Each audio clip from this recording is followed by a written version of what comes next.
উফ, এইবার এমন একটা দাও মারবো না যে কৃষ্ণচন্দ্র কেঁদে কুল পাবে না। কিন্তু সেটা একমাত্র সেই আমাদের পাশে থাকে। আরে ও তো মোহর ছাড়া আর কিছুই চেনে না। ওকে খবর দিয়েছি এক্ষুনি এলো বলে। রাজামশাই, কৃষ্ণনগরের মন্ত্রী এসেছেন। ওকে ভেতরে পাঠিয়ে দাও। প্রণাম খাম্বাজ রাজ। এ কি রানীমা, আপনি? আমি তোমাদের কৃষ্ণনগরের রানীমা নই, আমার নাম ললনা। আমি হরেক রকমের গলায় কথা বলতে পারি। এটা আমার আসল গলা। ওরে বাবা রে বাবা রে বাবা, আপনি তো প্রতিভার জলজ্যান্ত রূপ। একে আপনি কোথা থেকে পেলেন খাম্বাজ রাজ? বেশ কিছুদিন আগে একটা যাত্রা দেখতে গিয়ে ললনার সাথে পরিচয় হয়। ওর ব্যাপারে সবকিছু জানার পরে আমার মাথায় একটা বুদ্ধি খেলে যায়। তাই আপনি আমাকে ডেকে পাঠিয়েছেন, তাই তো? একদম তাই। আমার একটা পরিকল্পনা আছে। ছলে বলে কৌশলে ওই কৃষ্ণনগরের আসল রানীকে কিছুদিনের জন্য বাইরে পাঠাতে হবে, আর সেই সুযোগে সেসব দায়িত্ব আমার ওপরে ছেড়ে দিন। আমি নিজের দায়িত্ব নিয়ে ললনাকে কৃষ্ণনগরের রানীর সমস্ত আদব কায়দা শিখিয়ে দিয়েছি। এখন শুধু আমি বাকি ব্যাপার নিয়ন্ত্রণ করব। এখন মহারাজ বাৎসরিক হিসেব নিয়ে ব্যস্ত, তাই রানীমা চলে যাবেন আর তার বদলে ঢুকবে ললনা দেবী। তাহলে আর দেরি কেন? আজ রাতেই বেরিয়ে পড়ো। আর যদি আমার পরিকল্পনা অনুযায়ী এগোতে পারো, তাহলে কিছুদিন পরে তুমি হয়ে উঠবে কৃষ্ণনগরের রাজা। আমার কত দিনের আশা। চলুন তাহলে। হ্যাঁ চলুন। রাজবাড়ির বাকি ব্যাপার যেতে যেতে বুঝিয়ে দেব। রানীমা কিভাবে কথা বলেন, কাকে কি বলে ডাকেন, রাজবাড়ির কোথায় কি আছে সব।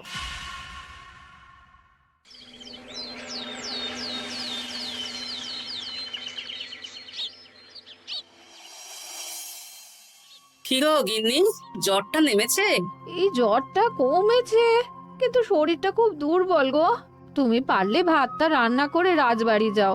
আমি বেলার দিকে এই কিছু একটা তরকারি করব। না না গিন্নি, তোমাকে এই শরীরে রান্না করতে হবে না। আমি তরকারির সবজি কুটে রাখছি। হ্যাঁ, ওই পুটির মাকে বলে রাখবো, ও এসে রান্না করে দেবে। তাহলে তো ভালোই হয়। জ্বরে একেবারে শরীরটা দুর্বল করে দিয়েছে গো।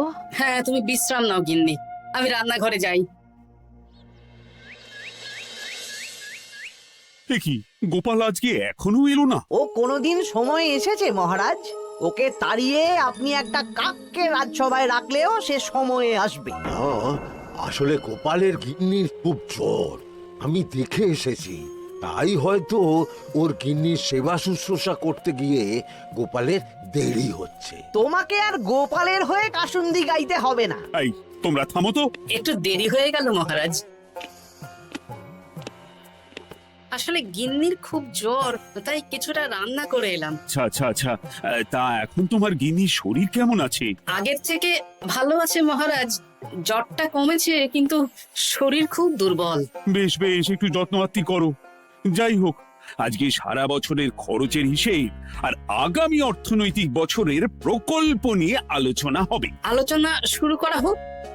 বিগত অর্থনৈতিক বছরে বিভিন্ন খাতে মোট খরচ হয়েছে 15,700 মোহর, আর বিভিন্ন কর বাবদ উপার্জন হয়েছে 22,000 মোহর। তাহলে তো মহারাজ ভালোই লাভ হয়েছে। এবার আমাদের দিকে একটু নয়ন মেলে তাকালেই হয়। সেসব তো দেখবই, কিন্তু তার আগে আমি মন্ত্রীর সাথে বিগত বছরের সব খরচ নিয়ে হিসেবে বসবো। হ্যাঁ, বেশিরভাগ দায়িত্ব তো মন্ত্রী মশাইয়ের কাঁধেই থাকে, তাই উনি কোনো হিসেবে জল দিয়েছেন কিনা সেটাও পরখ করে নেওয়া যাবে। এত কাজের চাপ যাচ্ছে কদিন, শান্তিতে ঘুমোতেও পাচ্ছি না। মন্ত্রী, তুমি আজ বিকেলে রাজবাড়িতে চলে এসো। বিগত অর্থনৈতিক বছরের হিসেবগুলো একবার দুজনে বসে মিলিয়ে নেব। আচ্ছা মহারাজ, যা করার তাড়াতাড়ি করে নিতে হবে। এখন দেরি করলেই এই বছরের প্রকল্পগুলো শুরু করতে দেরি হয়ে যাবে।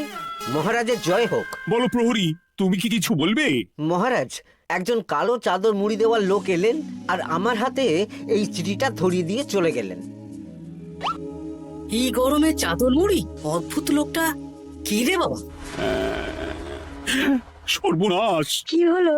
তোমাদের রানীমার জ্যাঠামশাই খুব অসুস্থ, তাই পরিবারের সবার সাথে দেখা করতে চান। ও মা গো! আজ সভা এখানেই শেষ। এইবার শুরু হবে আসল খেলা। কি বলছেন মহারাজ? হ্যাঁ রানী, আমাকে এক্ষুনি জ্যাঠামশাইয়ের কাছে যাওয়ার বন্দোবস্ত করে দিন মহারাজ। কিন্তু রানী, তোমার জ্যাঠামশাইয়ের বাড়ি কৃষ্ণনগর থেকে ঘোড়ার গাড়িতে গেলেও তো 1.5 দিন সময় লেগে যাবে। এদিকে আমার এত কাজের চাপ। আপনি বরং কয়েকদিন পরে আসুন, আমাকে এক্ষুনি যেতে হবে মহারাজ। বেশ বেশ, আমি তোমার যাওয়ার ব্যবস্থা করছি। সাবধানে যেও রানী, আমি 2-3 দিনের মধ্যেই আসছি।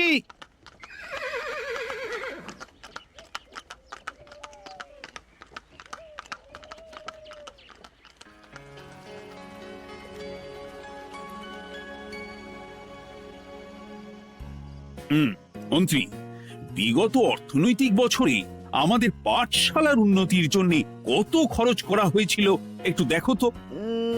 সব মিলিয়ে মোট 150 মোহর মহারাজ। কিন্তু আমার এখানে তো 170 মোহর দেখাচ্ছে। 170 মোহর? তা কি করে হয়? একই রানীমা, আপনি ঘোড়ার গাড়ি করে গেলেন আর হেঁটে চলে এলেন? সে আমার ব্যক্তিগত ব্যাপার, তুমি তোমার কাজ করো।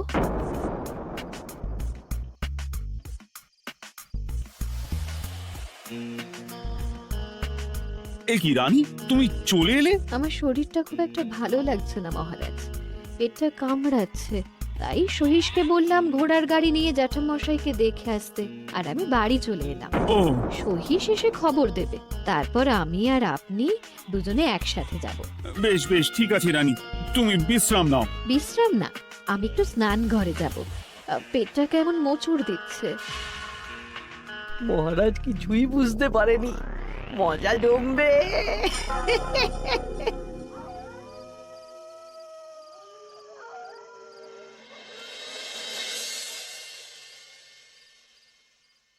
এ কি রানী, তুমি তোমার সব গয়না গাটি বের করছো কেন? আমার আর এই পুরনো নকশার গয়না পছন্দ নয় মহারাজ। ভাবছি কালকে সকালবেলা এই গয়নাগুলো শ্যাকরাকে দিয়ে শহুরে নকশায় নতুন গয়না বানাবো। কিন্তু এগুলো তো তোমার সবই পছন্দের গয়না। কিন্তু মহারাজ, আমি ভেবে দেখলাম এই গয়নাগুলো সবই বড্ড ভারী গয়না। আমি শহুরে আধুনিক নকশার হালকা গয়না পরবো। এমনিতেই জ্যাঠামশাইয়ের শরীরটা ভালো নেই, মনটাও ভালো নেই, ও, পেটটা কেমন মোচড় দিচ্ছে। আমি আরেকবার স্নান ঘরে যাব।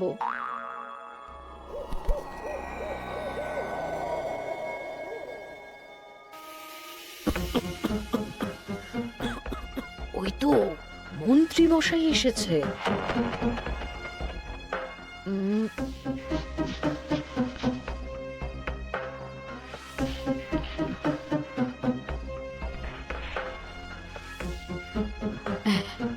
এই রাজ্যে গোপাল আমার শত্রু, কালকে থেকে গোপালকে খাটাবে।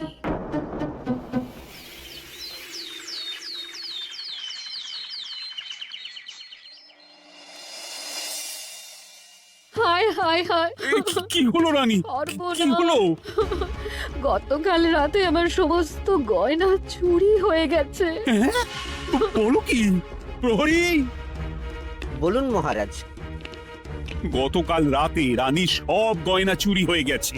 তুমি আরেকজনকে নিয়ে এক্ষুনি খোঁজ করা শুরু করো। যথাজ্ঞা মহারাজ।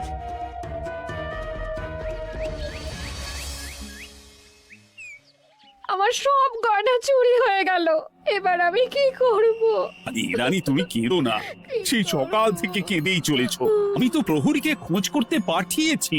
এই সব প্রহরী কর্মচারী কাউকে বিশ্বাস হয় না আমার। আজ থেকে সবাইকে ছুটি দিয়ে দেব।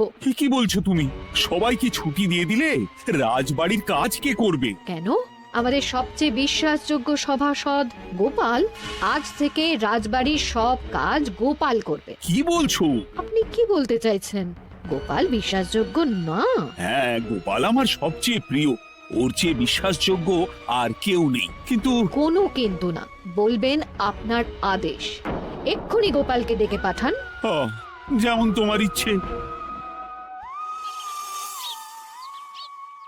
গোপাল, গতকাল রাতে রানী সব গয়না চুরি হয়ে গেছে, তাও আবার ঘরের ভেতর থেকে। আমি চাই তোমার মতো বিশ্বাসযোগ্য লোকই রাজবাড়ির সমস্ত কাজ করুক। মানেটা ঠিক বুঝতে পারলাম না রানীমা। মানে আমি রাজবাড়ির বেশিরভাগ কর্মচারীকে ছুটি দিয়ে দিচ্ছি, তার বদলে রাজবাড়ির কাজ করবে তুমি। কিন্তু কোনো কিন্তু না, রাজসভার ভাড়ামো অনেক হয়েছে। এবার থেকে তোমার কাজ বাসন মাজা, ঘর মোছা, কাপড় কাচা, পুরো রাজবাড়ি ঝাঁট দিয়ে পরিষ্কার করা। এই সেরেছে। যাও, রান্নাঘর থেকে বাসন নিয়ে পুকুর পাড়ে গিয়ে বাসন মাজবে। এ কি গোপাল, রাজসভা থেকে সোজা পুকুর পাড়ে?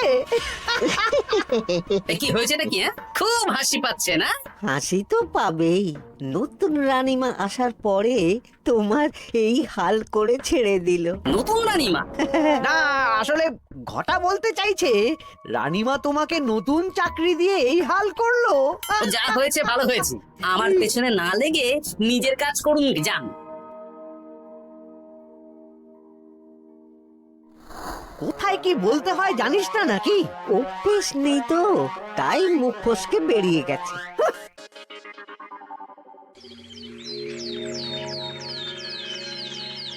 রাজ্যে চোরের উপদ্রব বেড়ে গেছে, তাই আমরা কিভাবে চোরের উপদ্রব কমানো যায় সেই নিয়ে আজকে একটা আলোচনা করব।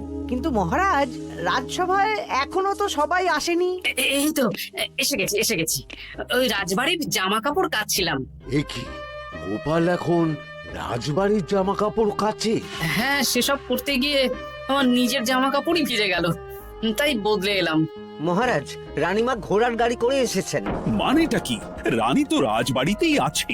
কি মহারাজ, আমি প্রহরীদের কাছে শুনলাম আমার মতন দেখতে কেউ রাজবাড়িতে উড়ে এসে জুড়ে বসেছে। মানে তুমি তো আগেই চলে এলে। কি কাণ্ড! এই কে? শুনলাম আমার মতন দেখতে কেউ এসেছে। ও আচ্ছা, আপনি। তা কি চাই আপনার? বোঝো কাণ্ড, একরকম দেখতে একরকম ঘোলা। এ বলে আমি আসল, ও বলে আমি। হায় হায় হায়, আসল নকল বোঝাই দায়। একটা নয়, দুটো রানী। আমার জ্যাঠামশাই একদম সুস্থ। এই মহিলা নিশ্চয়ই ভুয়ো চিঠি দিয়ে নিজের রাজবাড়িতে ঢোকার সুযোগ খুঁজছিল। একদম বাজে কথা বলবেন না। আপনি কে সত্যি করে বলুন। সমস্যা সমস্যা, ঘোর সমস্যা। আমার কোনো পাণ্ডিত্য দিয়ে বুঝতে পারছি না কে আসল আর কে নকল। আমি আসল, বিশ্বাস করুন। আমি তো এই মাত্র এলাম। না, আপনি নকল, আমি আসল। কিভাবে বুঝবো? আমি বলবো মহারাজ, এই যে এই রানী আসল। হ্যাঁ, কিন্তু মন্ত্রীমশাই, আপনি কি করে বুঝলেন? না মানে এই রানীমা তোমার উপরে এত ভরসা করে রাজবাড়ির কাজ করাচ্ছেন, কাউকে বিশ্বাস করেননি, একমাত্র তোমাকে বিশ্বাস করেছেন। এত ভালোবাসা, এত বিশ্বাস কার থাকতে পারে বলো? মানে গোপাল, তুমি রাজবাড়ির কি কাজ করছো? বাসন মাজা, ঘর মোছা, বাগান পরিষ্কার, অনেক কাজ করছি রানীমা। আপনার সব গয়না চুরি হয়ে গেল, তাই কাউকে বিশ্বাস করা যাবে না বলে ওই রানীমা আমাকে কাজে রাখলেন। এই ওই বন্ধ করে একটা উপায় বের করো। বেশ বেশ, আমি ধরে নিচ্ছি দুজনেই আসল। তাই আপনাদের দুজনকে আমি পরীক্ষা নেব, দেখব কে উত্তীর্ণ হন। তাই নাও। আপনারা দুজনেই তো সেনাপতিকে চেনেন, বলুন তো সেনাপতির আসল নাম কি? সনাতন সেন। আচ্ছা, আপনাদের বাপের বাড়ি কোথায়? বিজয়গড়। দূর গড়গড় করে সবই বলে দিচ্ছে, এভাবে হবে না, অন্য কোনো উপায় ভাবো। বেশ, সেনাপতি তলোয়ার দাও তো। দিচ্ছি।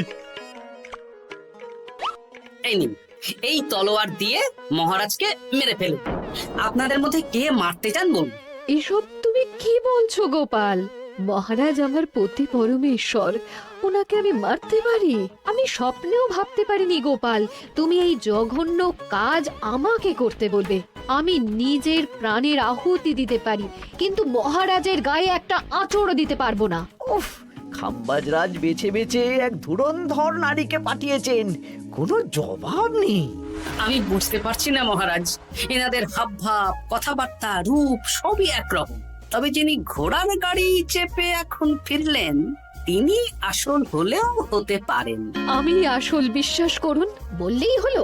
আসল হলে প্রমাণ করুন। বেশ, আজকে আর মাথায় কিছু আসছে না, আমি কাল আসবো।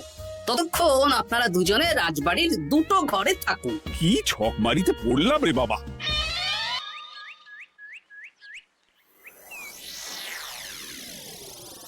ললনা একদম তৈরি হয়ে এসেছে। দারুণ মজা হচ্ছে বলুন। এবার শুধু একবার আসল রানীকে সরিয়ে ললনা যদি রানী হয়ে যায়, তাহলে রানীর গয়নার মতন সব আমার হাতে চলে আসবে। তারপর কি হবে? তারপর ধীরে ধীরে মহারাজকেও কায়দা করে সরিয়ে দেব, আর খাম্বাজ রাজ আর আমি এই দুজনে মিলে এই রাজ্য চালাবো। ও কি বুদ্ধি আপনার মাথায়।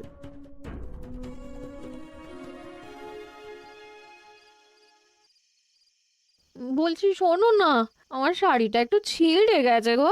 তুমি বাজার থেকে কালকে আমার জন্য একটা শাড়ি নিয়ে আসতে পারবে? হ্যাঁ? আচ্ছা বেশ, নিয়ে আসবো শাড়ি।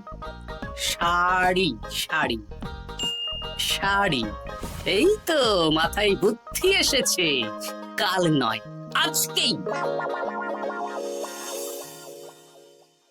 গোপাল, তুমি কিছু ভাবতে পারলে? মহারাজ, আপনার দুই রানীকে ডাকুন। আমার তো একটাই রানী। ওই হলো মহারাজ, আসল নকল দুজনকেই ডাকুন। কই গো, একটু বাইরে এসো। বলুন মহারাজ, আপনি যাচ্ছেন? আচ্ছা, আমি দুটো শাড়ি নিয়ে এসেছি, লাল শাড়ি আর নীল শাড়ি।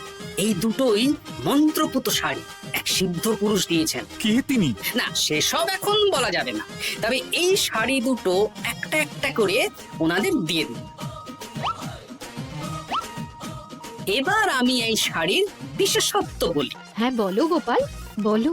আপনারা দুজনেই আজ রাতে এই শাড়িটা পরবেন, সারা রাত পরে থাকবেন। এই শাড়িগুলো 12 হাত মাপের শাড়ি। আগামীকাল সূর্যোদয় হওয়ার পরে যার শাড়ি 4 হাত কমবে সেই হবে আসল রানী। আচ্ছা বেশ, তাহলে তোমরা দুজনেই এই শাড়ি পরে থাক। কাল সকাল সকাল রাজসভা বসবে, তখন তোমাদের শাড়ি গোপালের কাছে জমা দিও। আচ্ছা। আমি যে নকল সেটা বুঝতে দেওয়া যাবে না। কি করে এই শাড়িটা 4 হাত কেটে ফেলে ওই দু ফল কাটার ছড়িয়ে কেটে ফেলো। কালকে আবার মজা হবে।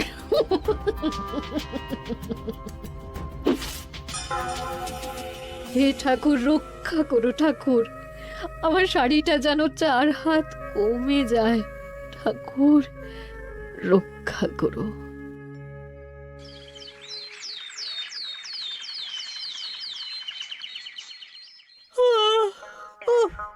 এত সকাল সকাল রাজসভা, দূর, ভালো করে ঘুমটাও হলো না। আমি তো ঘুমোইনি, চিন্তায় ঘুমই আসেনি।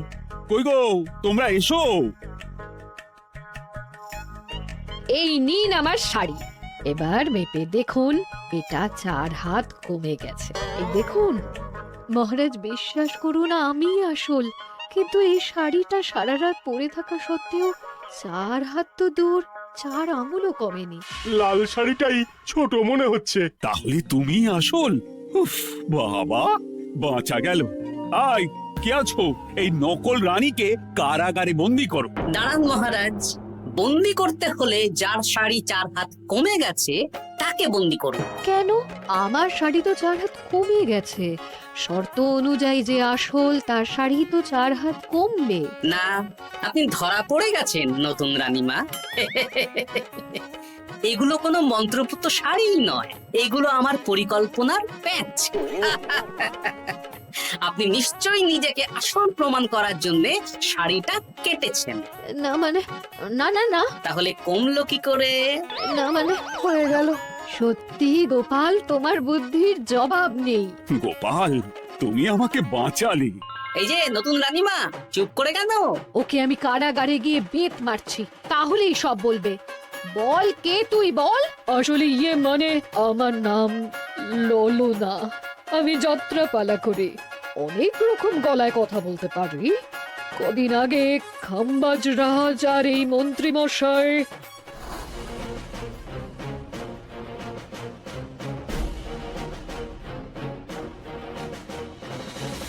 বাহ বাহ বাহ বাহ বাহ, এ তো দেখছি ললনার ছলনা। তার মানে রানীমার গয়না ওগুলো তো সব মন্ত্রীকে দিয়েছে, জানলা দিয়ে কাপড়ে পেঁচিয়ে নামিয়ে দিয়েছি। মন্ত্রী, তোমাকে আমি শুলে চড়াবো। ভুল হয়ে গেছে মহারাজ, আমাকে ক্ষমা করুন। প্রাণে মারবেন না, সব গয়না ফেরত দিয়ে দেবো মহারাজ। তুমি শত্রু রাজ্যের প্ররোচনায় এত বড় ক্ষতি করতে চেয়েছিলে? ক্ষমা করুন মহারাজ, ক্ষমা করুন। সেনাপতি, মন্ত্রীকে 1000 বার বেত্রাঘাত করো। আর এই ললনার কি হবে? আমি অনেক দিন ধরে বাড়িতে একটা কাজ করার লোক খুঁজছি, ওনাকেই পাঠিয়ে দিন। আমার গিন্নি শুয়ে বসে থাকবে আর উনি খাটবেন।